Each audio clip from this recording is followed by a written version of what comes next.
السلام علیکم ورحمۃ اللہ وبرکاتہ۔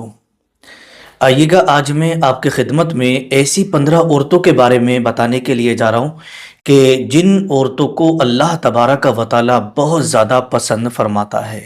اب آئیے گا وہ 15 عورتیں کون کون سی ہیں، بڑے دھیان اور بڑی توجہ سے آپ سماعت کریں۔ نمبر 1، حضور صلی اللہ تعالی علیہ وسلم نے ارشاد فرمایا کہ جس گھر میں لڑکی پیدا ہوتی ہے تو اللہ تبارک و تعالیٰ کی اس گھر میں 10 رحمتیں نازل ہوا کرتی ہیں۔ تو لڑکی کا پیدا ہونا یہ برکتوں کی علامت ہوا کرتی ہے۔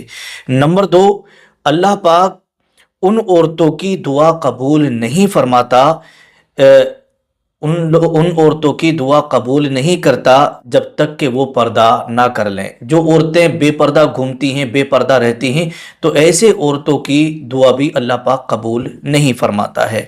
نمبر 3، تیسرے نمبر پر آتا ہے وہ عورت بہت خوش نصیب ہوا کرتی ہے جس کی پہلی اولاد بیٹی ہوتی ہے۔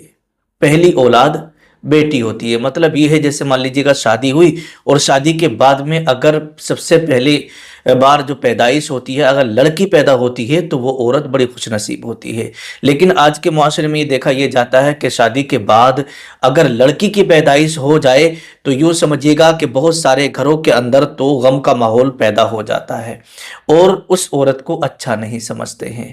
لیکن اللہ تبارک و تعالیٰ ایسی عورت کو بہت زیادہ محبوب رکھتا ہے۔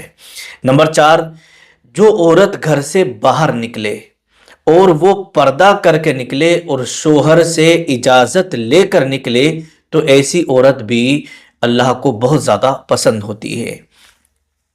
نمبر 5، جو عورت بنا پردے کے بال کھول کے باہر نکلتی ہے تو اس پر اللہ کے فرشتے لعنت بھیجتے ہیں، اس پر اللہ کے فرشتے لعنت بھیجتے ہیں۔ لیکن آج کل کا ماحول میرے پیارے اسلامی بھائیوں، اسلامی بہنوں، ایسے ہی زیادہ دیکھنے میں آتا ہے۔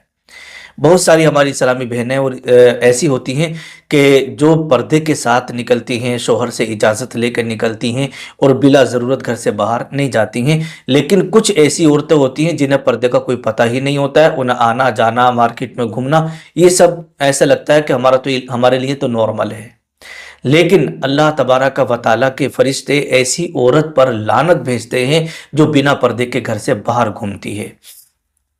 نمبر 6، ایک بات یہاں پر اور بتا دوں، جب اولاد جوان ہو جائے نا تو اس کا نکاح کرنے میں جلدی کرو۔ جوان اولاد کا نکاح کرنے میں جلدی کرنا چاہیے۔ نمبر 7، جس نے نکاح کیا اس نے اپنا آدھا ایمان مکمل کر لیا۔ اللہ کے نبی صلی اللہ تعالیٰ علیہ وسلم کی سنت ہے، بہت پیاری سنت ہے نکاح کرنا۔ نمبر 8، عورت پردے میں رہنے کی چیز ہے، جب بے پردہ نکلتی ہے تو شیطان اسے جھانک کر کے دیکھتا ہے۔ تو اس لیے جب بھی ہماری اسلامی بہنیں گھر سے نکلیں تو شوہر کی اجازت لے کر اور پردے کے ساتھ نکلیں۔ نمبر 9، سب سے بہتر عورت وہ ہوتی ہے جو اپنی عزت کی بھی حفاظت کرے اور اپنے شوہر کی بھی عزت کی حفاظت کرے۔ نمبر 10، جو شخص اتنا پیسہ رکھتا ہو کہ وہ اپنی بیٹی کا نکاح کر دے اور پھر بھی وہ نکاح نہ کرے تو سمجھو ایسا شخص پھر گناہگار ہوتا ہے۔ نمبر 11، کبھی بھی اپنی بیٹیوں کو برا مت سمجھا کرو کیونکہ بیٹی اللہ تبارک و تعالیٰ کی رحمت ہوا کرتی ہیں۔ نمبر 12، جو عورت اپنے آپ کو غیر مرد کی نظر سے بچاتی ہے اللہ کی اس پر رحمت نازل ہوا کرتی ہے۔ نمبر 13، عورت جب گھر سے نکلے تو اس کا پورا جسم چھپا ہوا ہونا چاہیے۔ اور نمبر 14، جو عورت اپنے ماں باپ کی اور شوہر کے ماں باپ کی خدمت کرتی ہے تو اللہ اسے جنت عطا فرماتا ہے۔ نمبر 15، جو عورت اپنے گھر کا ہر کام بسم اللہ سے شروع کرتی ہے تو اللہ پاک اس عورت کے ہاتھ میں برکت رکھ دیتا ہے۔ تو یہ ایسی 15 عورتیں جن کو اللہ تبارک و تعالیٰ بہت زیادہ پسند فرماتا ہے۔